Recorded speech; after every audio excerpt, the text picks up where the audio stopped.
Injuries have plagued teams around the National Football League. Which rosters have been hit hardest by the new medical report? And quarterback battles are underway as all 32 teams have begun training camp. Which head-to-head matchup has a realistic shot of sending their team to the postseason? All that and more next on the NFL Goal Line with Nick and Andrew. Welcome inside the NFL Goal Line Live studios. I am Nick Rice alongside Andrew Goldstein. We are live on Spreaker.com. Thank you guys for joining us for another presentation of the National Football League. We have a lot to get to on this show, including training camps that have begun for all 32 teams. We are entering week number 2 of training camp. We also begin NFL preseason. Believe it or not, just 7 days away for some teams from the NFL preseason. Am I even hearing that we're beginning the NFL season? It's just a marvel on how fast this offseason has gone, but it could not get here fast enough for some NFL players. We have the new medical report just today and some surprising injuries from teams that are on the cusp of a postseason run, including the Denver Broncos. Andrew, you know more about Dan Copen, the center that was supposed to replace the former center for the Broncos last season as well. He went on IR, and now the Broncos are down to what I believe is their third or fourth center now with Dan Copen. The center for the Broncos out for the season. A huge blow for that Bronco organization and a team that already offensively has so many weapons, but that offensive line with Ryan Clady, those issues there with contract negotiations, add in this injury, and you have a pretty inconsistent line now with guys that are just getting plugged in as we begin training camp. Do you have more on this situation?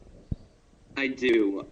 Dan Copen was really a vital piece of that Broncos organization.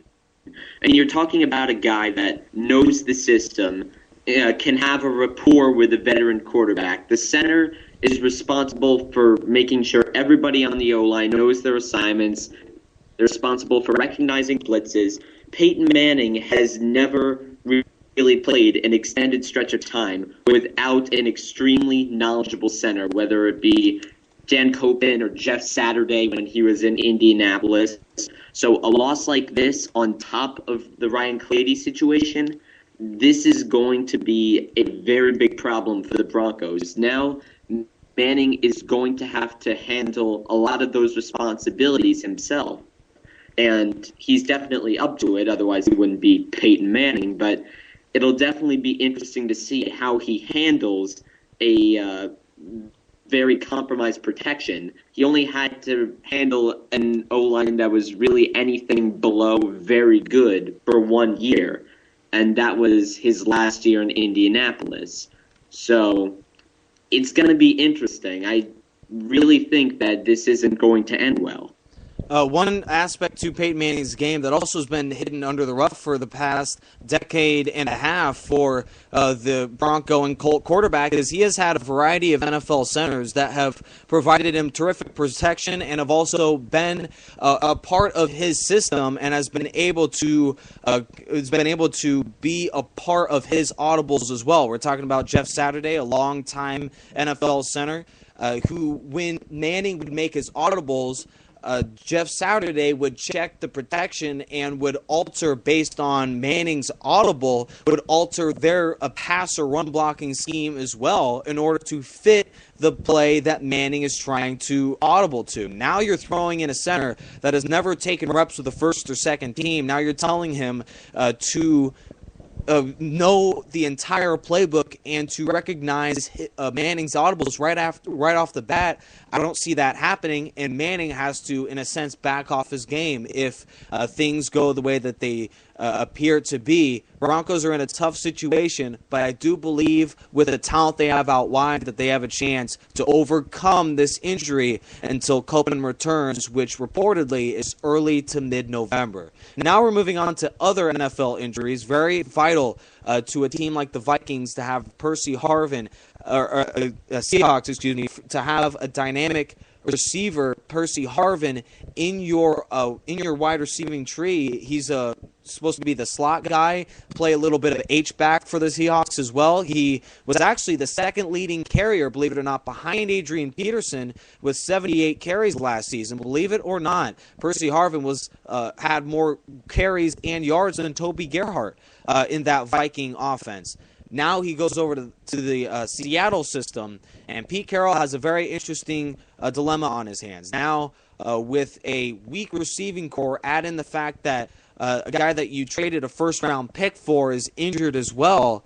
What do you see as the Vikings' passing game now without Percy Harvin? Is this still a dynamic receiving threats outside in Seattle without Harvin in the lineup? Well, I feel like it's definitely not going to be as dynamic. There's nobody on the Seahawks roster that really approaches Percy Harvin's level of explosiveness and playmaking ability. But one interesting thing to note, according to Coach Pete Carroll, is that if Percy Harvin has to undergo hip surgery, it wouldn't necessarily end his season. That's what Carroll was told by some of the team doctors. Now, it's still looking very likely that hip surgery will end his season, but if Harvin could come back at 60 or 70% in November, or maybe around week 11 or week 12, do you see that even making a difference for Seattle? Do you think that Percy can really change that offense, or do you think it's too late in the game for him to change anything? I think any talent, no matter how late in the year, is very well welcomed in that Seattle offensive system. I still believe that Percy Harvin may want to milk the time for that injury, but the Vikings did a fantastic job giving Seattle the kind of baggage they had for years with this receiver, with the concussion problems and the minor injuries he's had his entire young career. Sure, he has some upside, fantastic upside, but with all the injuries that he has had over the past few years, just a huge burden for that Seattle franchise. Maybe an NFL player that in the next couple years may find itself in a new city, even though it's a fantastic option for any NFL quarterback. It's hard to face the injuries week or year in and year out for NFL teams. It's just a huge blow for that Seahawk organization. Andrew, any other big-time injuries, though, throughout the National Football League? We do have a big one, and it's coming out of Baltimore. Tight end Dennis Pitta looks like he is going to be going down potentially for the year with a hip injury. Do you think this makes a very big difference for the Ravens, or do you think that Pitta was a minor enough contributor that the Ravens will be okay without him?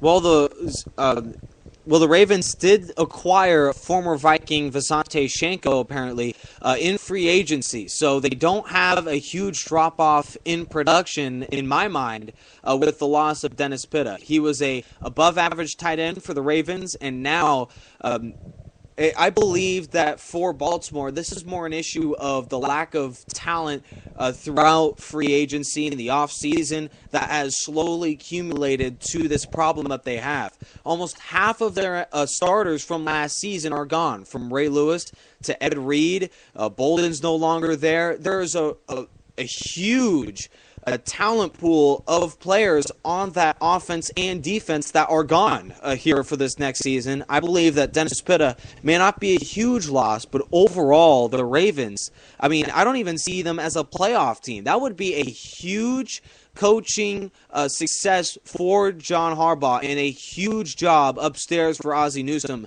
if they brought the Ravens to the playoffs. I think that would be more on the coaches and GM to make that sort of a play in order to bring them to the postseason rather than these players, because frankly, the talent on this team is appallingly below what it was last year. You have Dennis Pitta out, Ray Lewis, Ed Reed, along with many others on that defensive front. You even have Donnell Ellerbe that is now with the Miami Dolphins. Now, Kruger with the Browns. Absolutely.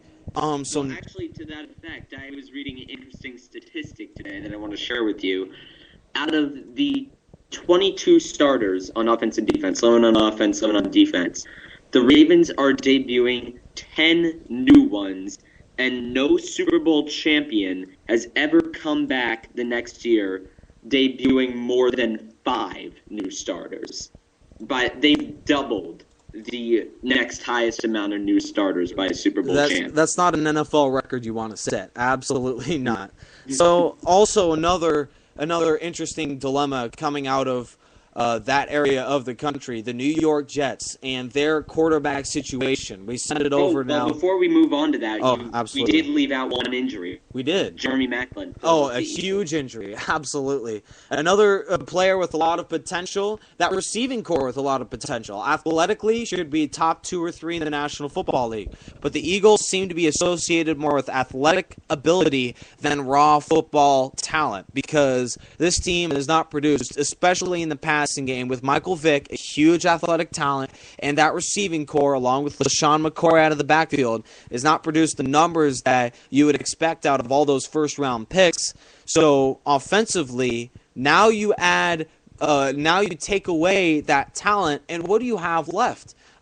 To be honest, I think the Eagles are in a huge situation, even with their quarterback situation. Whoever starts for that team, even with Chip Kelly, their new offense, and the hype that's going out of Philadelphia, I think personally, Andrew, that this situation may take a couple years to get going here, because even with Maclin in the lineup, this is still a below-average production for this passing game in 2012 and, in my mind, 2013 as well. Absolutely. Jeremy Maclin was going to be a huge part of that offense. He was primed to have a 1,000-yard-plus season under Chip Kelly. He was in a contract year. He was all set to be the number 1 guy. Now you take him away, and you make Deshaun Jackson the number 1 receiver, who, frankly, I don't think is very good. I mean, he certainly has incredible speed. He could beat people over the top, but I'm not sure I like his route running. He's a little bit too short to be a number 1 guy and to match up against taller corners. And if you remember this, during the Eagles, I believe it was 2 years ago, during the first season after the Eagles acquired all those free agents, when things started going badly, he really became a distraction. He was late to a team meeting. Cameras caught him sulking on the bench. Andy Reid had to bench him for a game. Is that really a guy you want as your number 1 receiver with a new coach? Well, they mentioned the dream team a few years ago. It's turned into a nightmare. They're slowly getting things going. But after I believe it was a 9-game losing streak for the Eagles, you really saw this team unravel. And in my mind, I think just one off season where you acquire a coach and, frankly, no real extra talent through the draft, I honestly think it'll take a couple of years for this team to get their feet under them. I mean, offensively, a below-average team with, in my mind, Kafka or Vick, is still a quarterback battle that no matter who wins that job, or Vic or Foles, excuse me, you aren't getting an increase in offense this year. I think that it's going to take a few extra years for the Eagles to finally become relevant again in that NFC East, because they have frankly been the Achilles heel the last few years in that East, with both the Giants and the Cowboys being the runners-up. You can also throw in those Redskins now. In my mind, the worst as far as talent goes in the NFC East, and one of the worst in the NFC period, we saw it last year, are those Eagles with no quarterback really, and now no Jeremy Maclin in the receiving corps. I agree with you. Actually, before we move on to our next topic, I did want to give one little pat on the back to the Eagles for going out and signing Connor Barwin in free agency this year. He's signed him from the Texans. He's a defensive end linebacker, one of those 3-4 switch in between types. I think he's going to be capable of big production. He didn't really get as much attention with J.J. Watt there in Houston, but I feel like he's capable of contributing a solid 7 or 8 sack season for the Eagles. I think that was a good signing. But anyways, we've got to move on to quarterback battles, don't we, Nick? I mean, this is the prime position. This is all we talk about. Honestly, I mean, you're going to hear this all year long, but the Jets have the most intriguing quarterback battles year in and year out. I love hearing these situations, and it's no different this year with Geno Smith coming in. He's supposed to be the heir apparent to Mark Sanchez. Brian Baldinger was live in New York with a report earlier today on Geno Smith versus Mark Sanchez. Smith got the reps with the first team in a full team period. Rex and Dennis Thurman sent the house at Geno Smith. He used his legs to get out of trouble. Threw a 50-yard bomb to Stephen Hill. It looked pretty good yesterday. He looked good yesterday to me, Heath, until they ran gassers at the end of practice. And Geno Smith looked like he had done no conditioning. It was actually embarrassing to see how far behind he was Sanchez, and Sims and everybody else that's there. However, he did look good getting in and out of the huddle, getting to the line of scrimmage, getting the ball out of his hands quickly. And so anybody that's new to this style of offense, and I talked to Marty about it yesterday, the language, the verbiage, it's very difficult to step in the huddle and command it all because there is so much volume of offense, and that's really the task to Geno Smith. I think the actual drop back, three-step, get the ball out of your hands, I think he can handle that, but there is a mental aspect to this that can be overwhelming for a rookie quarterback. Well, it looks like the situation as far as these two quarterbacks continue, and also the from the media, all of the bashing on Geno Smith does continue. Sanchez did throw an NFL high 52 turnovers the last two seasons with the Jets. And obviously, your lack of production passing the ball has been apparent. They were 30th in the NFL passing the football last season. Andrew, do you believe that either Geno or Mark Sanchez will really win this job out, or it may just come down to who Rex Ryan is comfortable with? And at the moment, it looks to be Mark Sanchez. Better conditioning and also an arm that took them to the AFC Championship game his first two seasons. Well, first of all, I want to dispel that AFC Championship game rumor. Although Sanchez did play well in the playoffs, for most of those regular season wins, the Jets got there in spite of Mark Sanchez. It was the running game and the defense that really carried them. But to your second question, I actually think that Sanchez should be the starting quarterback. Mm-hmm. I mean, look at your situation. If you're the Jets, you've got no running back, no wide receivers, only Nick Mangold on your offensive line. The really complete line of the last couple of years is gone. No tight end. What's the benefit to throwing Geno into that situation? Why destroy his confidence? You saw similar situations with guys like David Carr, Sam Bradford. You never know how many careers were ruined because they never found the right situation. So why risk that with Geno Smith? Let Mark Sanchez take the beating for one more year. You're going nowhere anyways. And let Geno take over next year. That's what I would do. Yeah, the ego of Rex Ryan may need to take a step back this season because a best-case scenario for the Jets, they go 8-8. This is a very below-average team. Offensively, one of the worst in the league. Talent-wise, absolutely nothing as far as offensive line to protect. Actually, I would argue that 8-8 is the worst-case scenario because we've seen time and time again in sports leagues that if you're not at the top, the best place to be is at the absolute bottom. Absolutely. What good would the 16th pick do the Jets? The best case scenario is 2-14. That's honestly what I'm hoping for. I want to get the number one pick, and I want to rebuild from there. Yeah, for the Jets, really absolutely. Get back to where you were unless you bottom out. So 8-8 does absolutely nothing for them. I honestly think Mark Sanchez needs to get that job. But do you even think that Rex Ryan, no matter what record they get, will keep his job more than 1 year? Defensively, they can always plug in guys Rex Ryan can and have production. But do you believe that he is the answer in the coming years? I don't believe so. I think that he should not be fired unless there's somebody better to do the job. And that sounds obvious, but teams will fire coaches just because they're doing poorly and then discover that they can't get somebody better.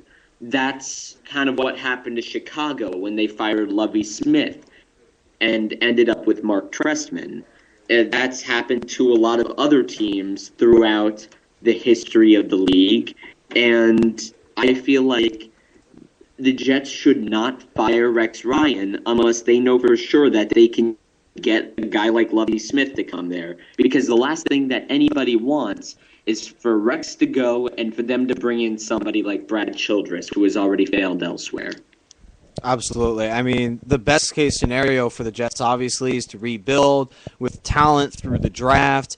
And in my mind, I think Mark Sanchez needs to be the man going forward, and they'll bring in a guy like Geno Smith, who, quite honestly, I don't think has the potential to be a starting NFL quarterback throughout the through for a very long time. I don't think he has this kind of longevity, and obviously not the conditioning that you'd expect out of a quarterback that you're trying to bring in through the draft. Another guy below average as far as scouts have him talent-wise, E.J. Manuel, battling in Buffalo for the starting job opposite Kevin Kolb. And to be honest, it's another one of those rookie versus veteran situations where either player plugged into this offense will have struggles based on that talent surrounding him. And in my mind, I believe it's 2 for 2 as far as the veteran goes. I don't believe E.J. Manuel has the talent of even a second-round pick. He wasn't even a top 3 quarterback in most scouts' prospects heading into that draft. I think Kevin Kolb's the man you got to plug in because he has fantastic talent. He just has to have some time under his belt. He hasn't had a full NFL season in quite some time. I think he needs to have a full season in Buffalo and see what this man is made of before he goes to the rookie, E.J. Manuel. Well, to your point, I was actually reading an article on Football Outsiders, and tell me if this isn't the kiss of death right here. 2 reputable scouts have compared E.J. Manuel to Terrell Pryor and Blaine Gabbert, respectively. The guy writing the article said that's sort of like saying that something tastes like both steak and jelly beans. But when you're drawing comparisons to 2 of the least successful quarterbacks in the last decade, I mean, what can you say, really? I mean, to your point, though, there are late-round quarterbacks, such as Russell Wilson last year. Sure, this quarterback situation is not as far as the draft goes, maybe the weakest quarterback class in quite some time.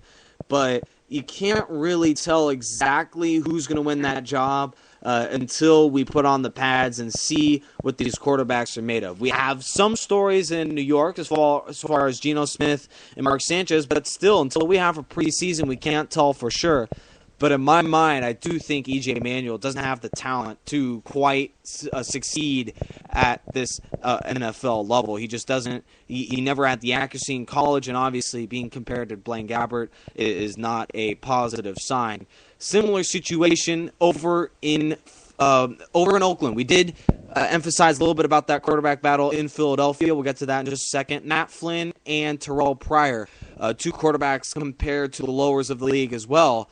I see Matt Flynn winning out that job just because Terrell Pryor doesn't have the talent as well. I think Terrell is a situational kind of player who can run the read option and also has some plays out on the edge, maybe a rollout, some bootlegs. I think this is Matt Flynn's job to lose, and in my mind, he has the talent and also had the coaching of Aaron Rodgers and Mike McCarthy in order to win at the NFL level. And I think in Oakland, he has a chance to win the starting job. Well, I feel like Matt Flynn is just a complete wild card. I mean, he definitely has talent. We all remember that one game in Week 17 at the end of the 2011 season where he just went off and threw for, I believe, 7 touchdowns.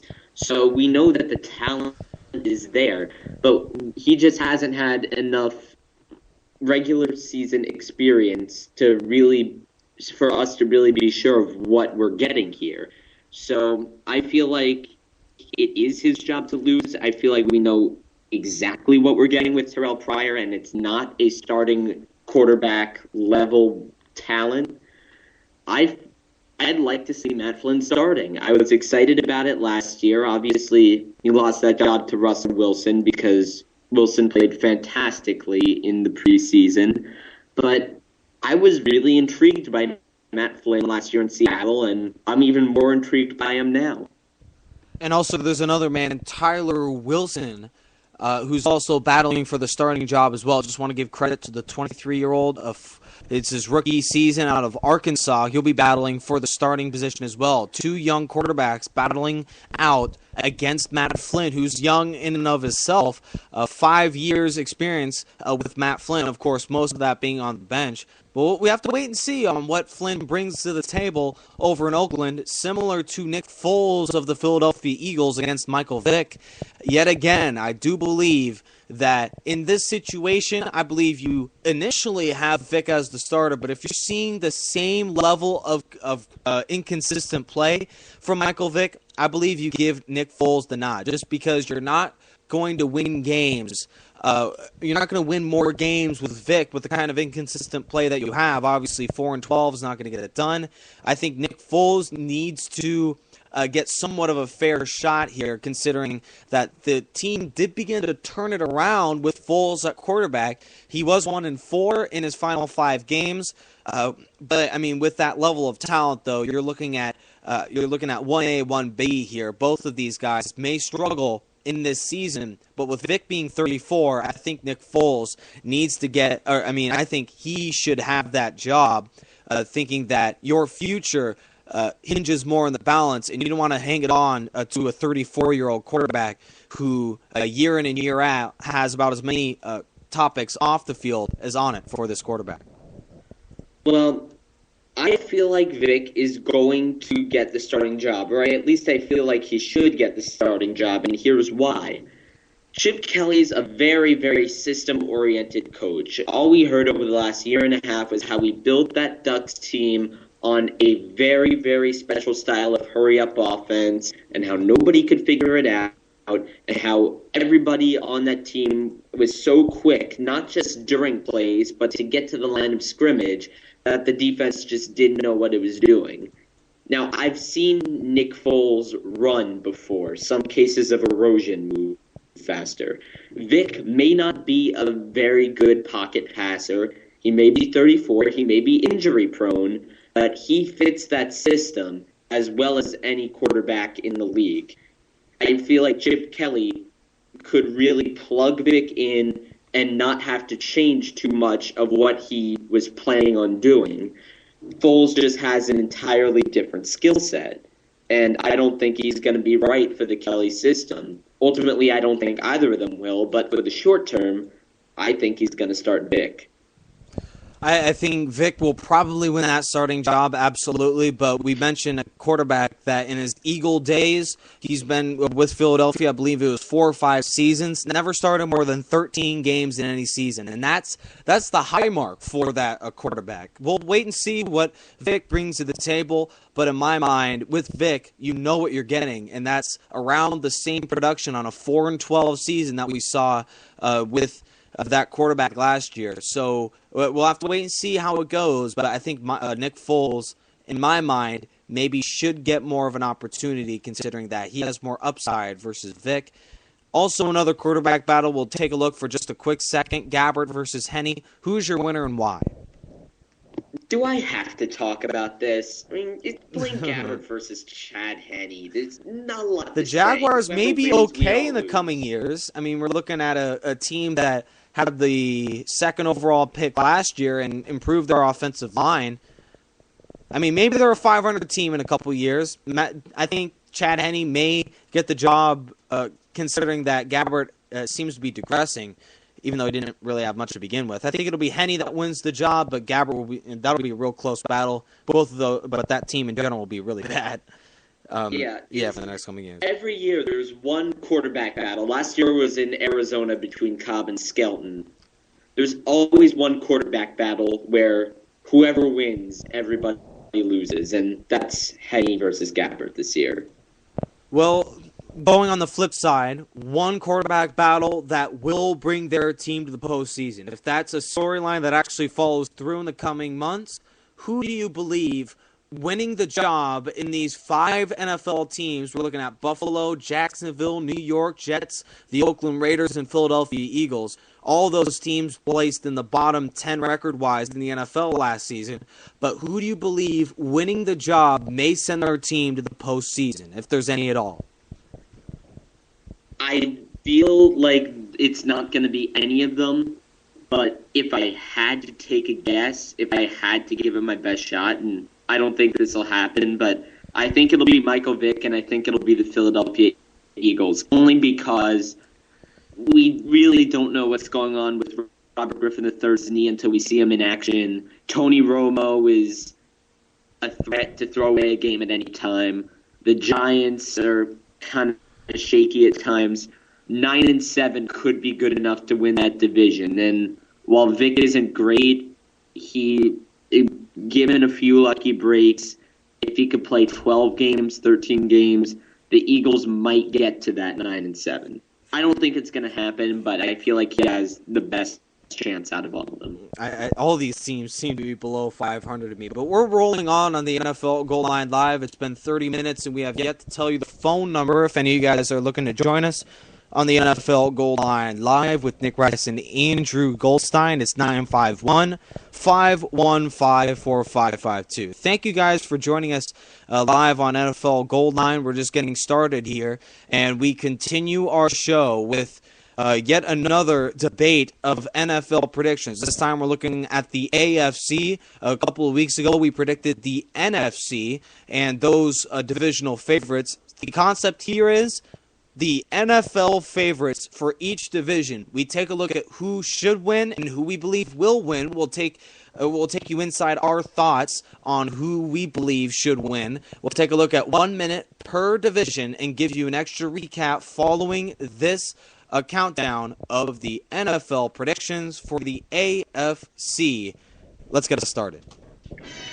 NFL Goal Line presents the American Football Conference's version of Buy or Sell. We begin with your AFC South divisional favorites, the Houston Texans. I'm going to buy the Houston Texans, winning the AFC South, and sell them on advancing anywhere in the playoffs.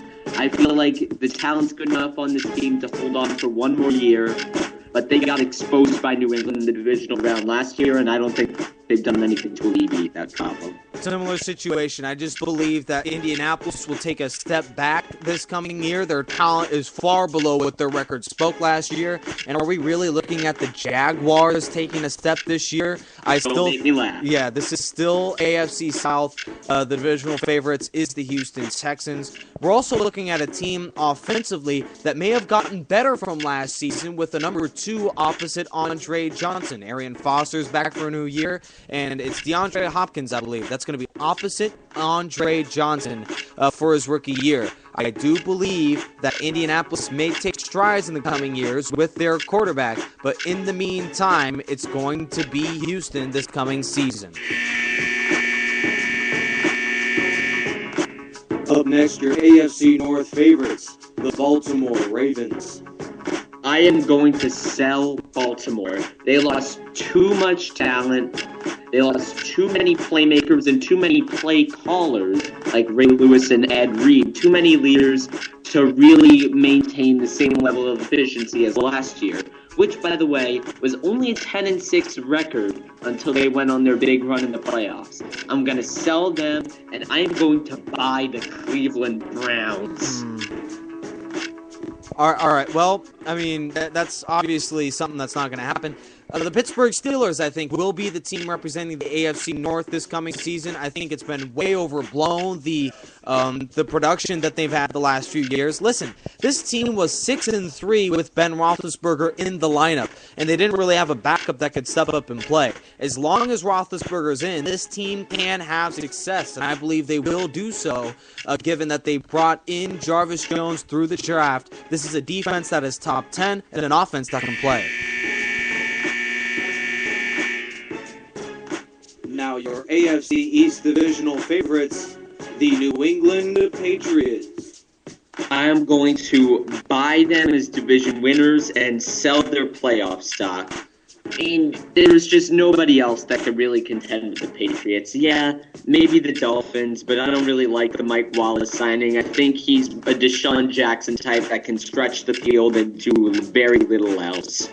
I think that the Patriots still have the best quarterback, or one of the best quarterbacks in the league, the best coach in the league. I'm not going to overthink it. I'm just going to go with the best quarterback, the best coach, and the most firmly entrenched system.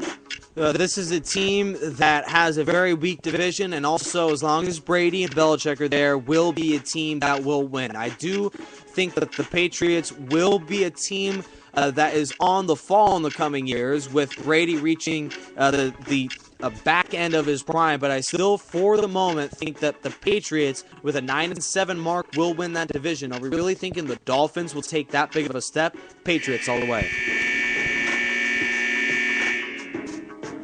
Last but not least, your AFC West divisional favorites, the Denver Broncos. I am going to buy the Denver Broncos both as a divisional winner and as the only AFC team that could potentially reach the Super Bowl. The only one who could potentially win the Super Bowl. They have great wide receivers. I love Demaryius Thomas's athleticism and field stretching ability. I love Wes Welker running underneath his routes. I like Ryan Clady if they get the contract dispute settled. They still have a Hall of Fame quarterback and a very opportunistic defense. Once again, I'm not going to overthink it. I'm going to take the best quarterback in the division and the team that has the best home field advantage. This is perhaps the easiest buy of any team in the NFL. The Broncos have an extremely weak division. The only runner-up is the Chargers, who had a losing record last season. I think the Broncos will be representing the AFC in the Super Bowl this coming year. With that trio on offense and the receiving core, they will be a tough out in the playoffs. And that was your buy and sell edition of the American Football Conference. The Cleveland Browns, dude, are you serious? Yeah, you'll see. You know what? You mock me now, but wait till we get to week 4 and the Browns are 2-1 or 3-0. You will see. They're not a good team, but their schedule is going to break just right for them to be like 9-7. And the AFC is super weak. 9-7 is all you need. The Browns or some other doormat is going to make the playoffs. And you really think that they are going to win in the division as well? If I have you right, with Brandon Weeden as your quarterback, correct? Yes, I do think that. Look, Brandon Weeden's a bad quarterback. Nobody's going to deny that. But, you know what? Mark Sanchez went the AFC Conference Championship twice. They went 10-6 with Derek Anderson 5 years ago. But they had a defense.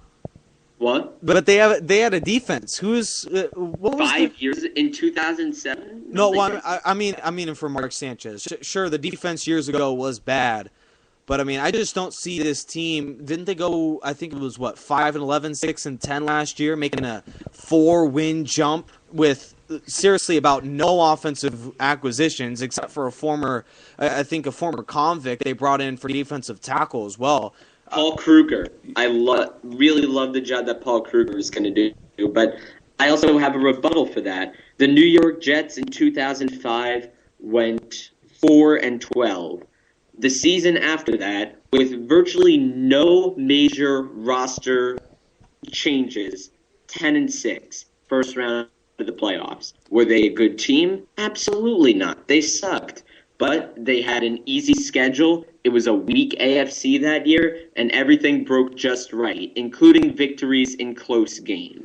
I believe that the NFL, though, is is a league about the coaches, because all of these teams have similar talent levels, and I believe you need a coach that can bring you to the next level. You saw Indianapolis last year with Chuck Pagano to make that sort of a jump. I think it's based off of the coaches that can give you that added spark, because you're looking at NFL players that are paid way more than coaches, that have way more benefits, and have frankly had the golden life for quite some time. I believe this is less about talent and more about coaching.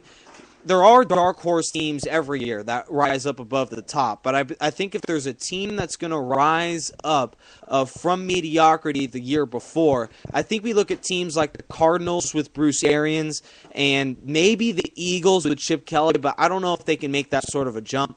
But I don't think the Browns, with similar coaching staff, are going to make that sort of a leap next year. They brought in Norv Turner, but I think he may do more negative things than I think. Well, as a Chargers fan, you know all about Norv. All about Norv. I may be going strictly emotional here, but I think he's more a train wreck. Even as an offensive coordinator, I think he's better off there than a head coach.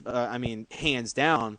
I just don't see the Browns making the jump. But then again, I do see Kruger making that defense much more viable than last year. And offensively, you see Trent Richardson in his second season. You have a running game now with also one of the best tackles in the league in Joe Thomas. And I think you have Alex Mack at center. You have an offensive line now, something the Eagles don't have. And they're a team I think could be a dark horse.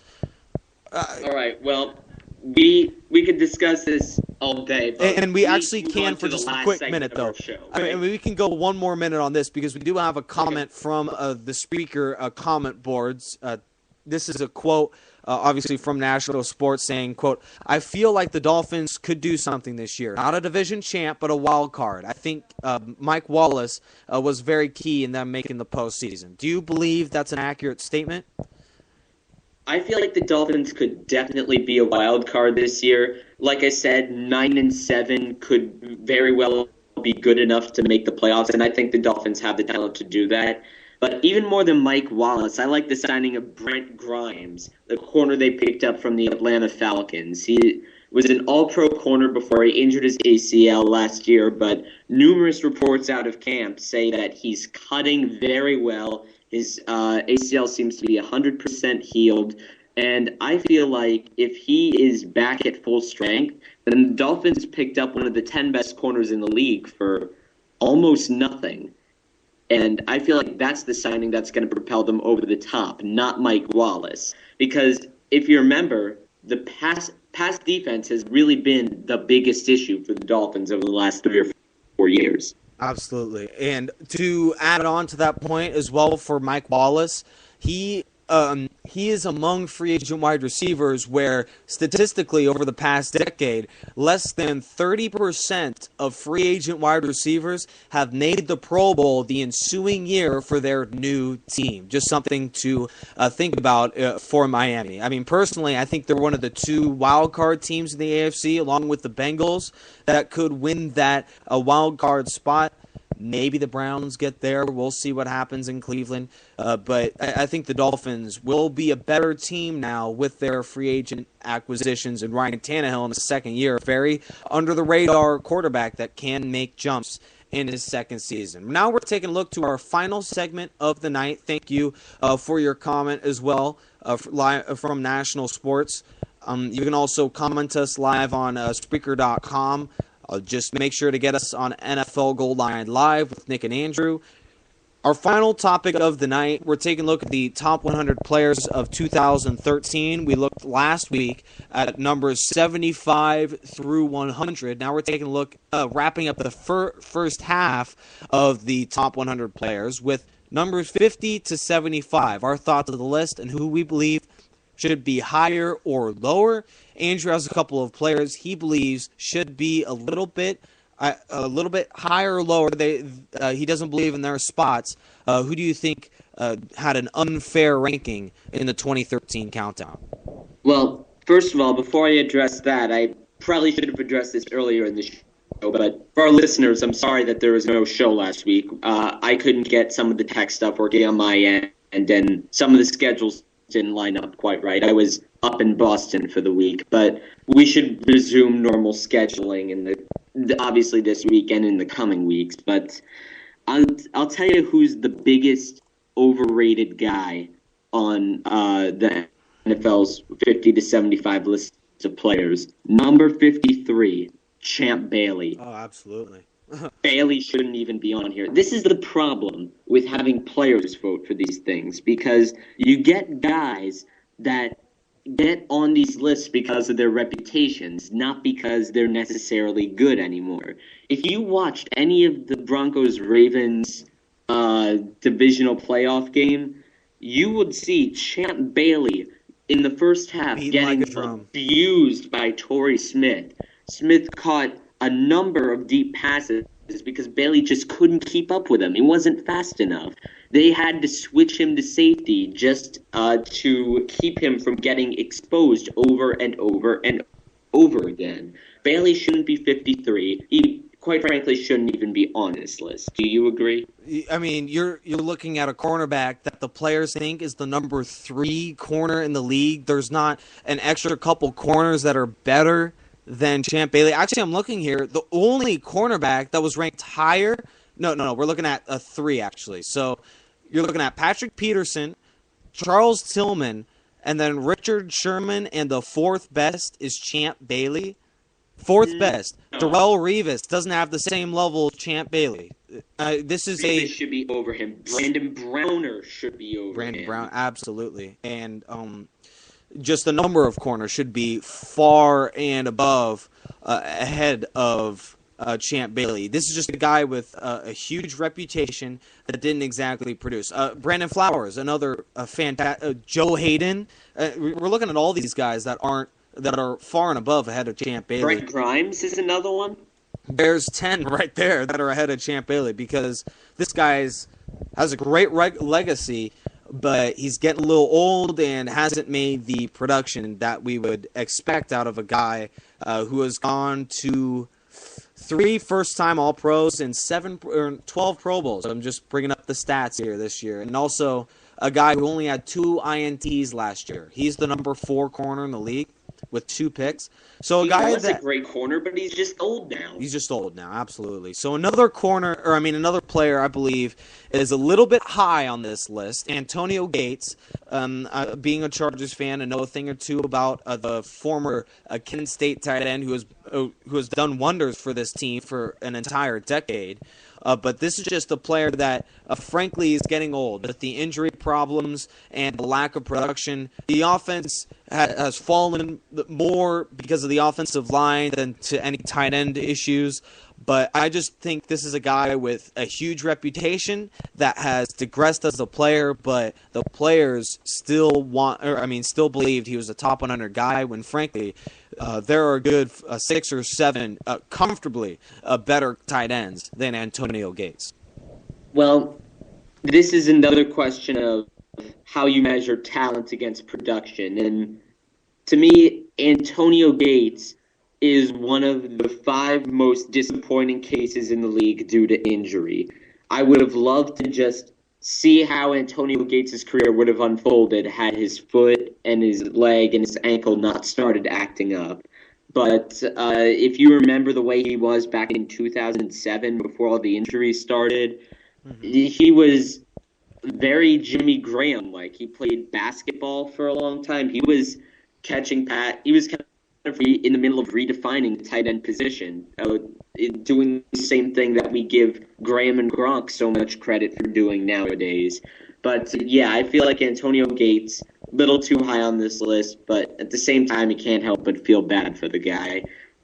Another one that I think is a little too high, number 69, Tim Jennings. Do you agree? Absolutely. A guy who had 9 picks this last season, but in his 7th year, this is just one of those situations with a great defense, just made a few plays due to the talent around him. And also, we don't think this is a guy, Andrew obviously bringing up this point in the pregame, also didn't exactly... you don't think this is a guy that just that has begun his career, a guy that we just saw things to come with the production that he had this year? I don't think he can repeat. Yeah, absolutely. I don't think so. This is just. I don't think so either. The guy's 29 years old. He had 9 picks this past season. Certainly fantastic. But if you look at his previous seasons, he's only had, counting now, 2, 4, 7 picks total in 6 years. 6 years before that. And, this isn't like this is a 3rd or 4th year corner that's having his breakout season. And it's not like it's Charles Woodson getting 7 or 8 picks every year. I hate to be narrow-minded here.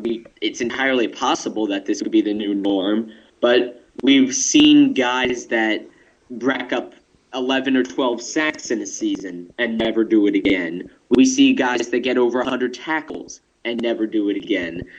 I feel like the potential's there, but he should be ranked in the 80s or 90s. And if he shows us again this year, then I'd have no problem with him being much higher.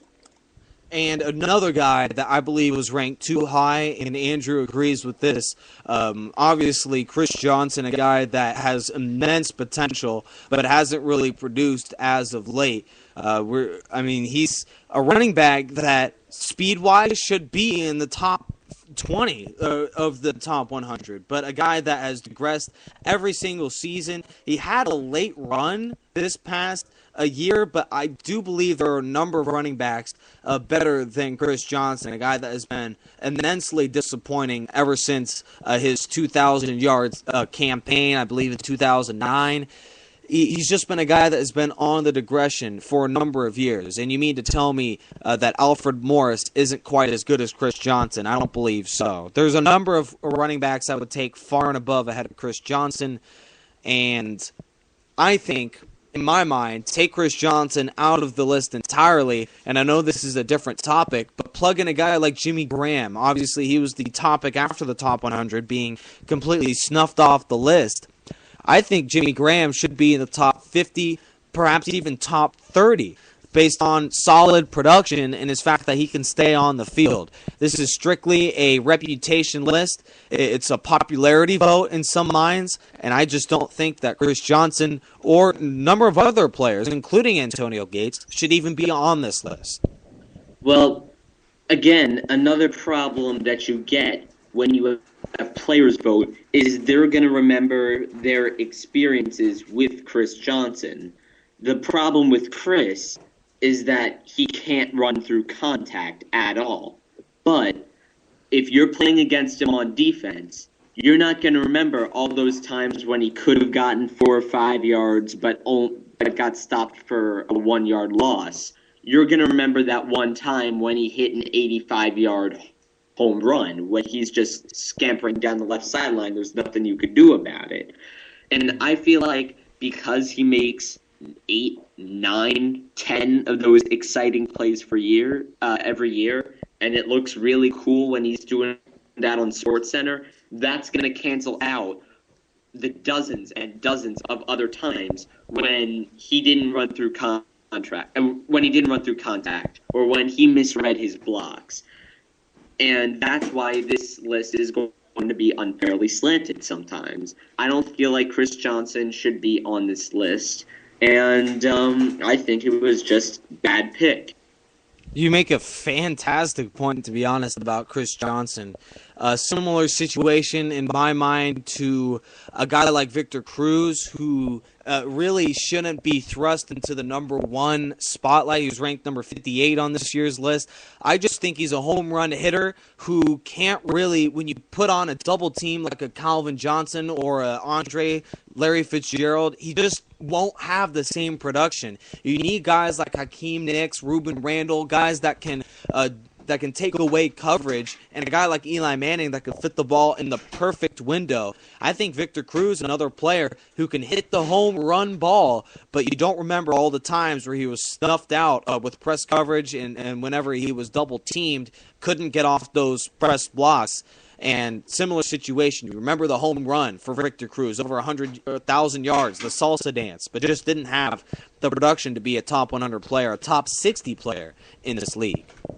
Well, with Victor Cruz, I feel like I'm going to take a different approach here. I don't feel like he sees press coverage and double coverage because he lines up in the slot. It's very hard to do that.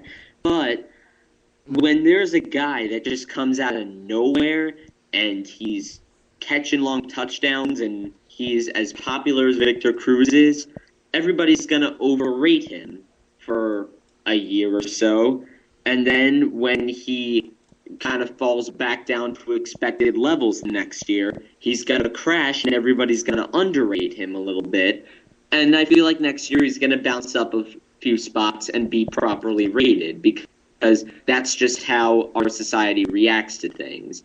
It's going to be everybody is just overrated at first because they're new. It's very novel. Then when they crash, or not necessarily crash, but just level off, there's an overreaction the other way, and then he becomes properly rated. So I think Victor's going to be in I'm going to say the low 40s next year. I mean, low 40s if we're ranking from 100 to 1, like 47 or 46. I feel like that's where Cruz belongs. We're taking a look at, we're trying to take a look. Obviously, Victor Cruz, 1,000 yards receiving is 1,000 yards receiving and 10 touchdowns as well. I can't argue with the production, but I do believe that he's not a top 5 receiver as well. They had only about 5 or 6 other receivers ranked ahead of him. And I just think that there are far better players to put on that list than Victor Cruz, but we'll have to wait and see. Along with the top 100 players of 2013 debate, numbers 25 to 49. We'll take a look at the second half of the top 100 players of 2013 starting next week. And that was your countdown of numbers 50 through 100. Andrew, any lasting thoughts on this list? I know there's a lot of debates to put on throughout this countdown, but any final thoughts through numbers 50 through 100? Include all those guys that we've mentioned so far. Well, no final thoughts that we could get in the last couple of minutes here. Obviously, the case could be made for the opposite side of everything that we said. Obviously, there might be some underrated or overrated players that we didn't get to. But hopefully we've been doing a good job as we can, and hopefully you've enjoyed listening to us. And next time, as Nick mentioned, we're going to be doing 49 to 25, all your current NFL news. And since we're getting into August and it's coming up to fantasy football draft time, we might even be talking some fantasy sleepers and or fantasy busts. We'll definitely get to all that and more coming up next week on NFL Gold Line Live. We hope to have you guys back in next Monday night. We might actually switch our broadcast. We're going to have to wait and see, because Monday night there's going to be a special on Spreaker.com, because all the next week we're going to have all the Los Angeles Sports Broadcasting Camp guys over making their new show debuting Monday night. Make sure to tune in on Spreaker.com. We're going to get going with preseason recaps for next week. Make sure to tune in here. We'll have all that and more coming up next. Lasting thoughts on the NFL so far. We're taking a look around the league, and I also came across an interesting topic involving Terrell Pryor. We mentioned him earlier in the quarterback battle against Matt Flynn, and Terrell Pryor said Sunday, per the Bay Area news group, quote, "I never really knew how to throw a football before. It's coming along. I'm getting way better. I probably missed 4 or 5 throws out of 80 today. I may need to ice my arm tonight, but it feels great for the coming days." I mean, you're really going to put that guy behind center week 1? I think this is... Never really knew how to throw a football before. Is that a negative thing? I can't really decide. I know. Tom Brady typically says those about once a week. But by the way, before we wrap up the show, I gotta mention that I'm very jealous that you're going off to Sports Broadcasting Camp LA soon. I just got back from Boston, and if there are any sports broadcasting campers and or counselors out there, want to give you a quick shout out.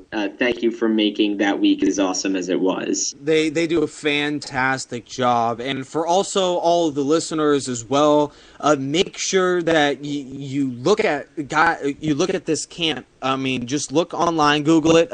A sports broadcasting camp. They travel all across the country.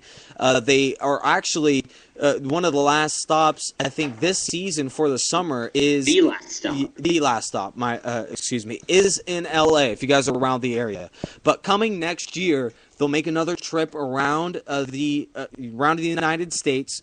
So if you have a passion for broadcasting, and especially sports broadcasting, make sure to look into this. A fantastic deal. You have a week-long visit with some of the top broadcasters in the business, including Gary Miller and others. That's for the Los Angeles version. There are others as well.